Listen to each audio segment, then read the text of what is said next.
Friends, ఈరోజు special 5 kg రొయ్యల పచ్చడి.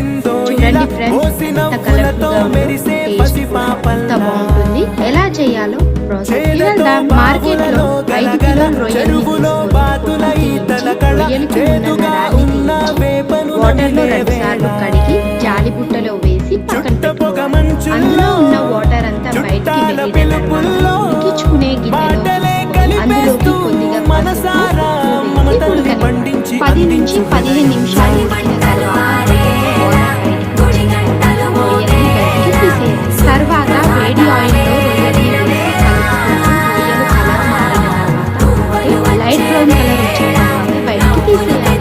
ఇలా అన్ని రొయ్యల్ని ఆయిల్లో వేసి లైట్ బ్రౌన్ కలర్ వచ్చిన తర్వాత బయటికి తీసేయాలి. తర్వాత అదే ఆయిల్లో ఇంట్లో పట్టుకున్న అల్లం వెల్లుల్లి పేస్ట్ వేసి కలుపుకుంటూ అల్లం వెల్లుల్లి పేస్ట్ కలర్ మారిన తర్వాత స్టవ్ ఆఫ్ చేసే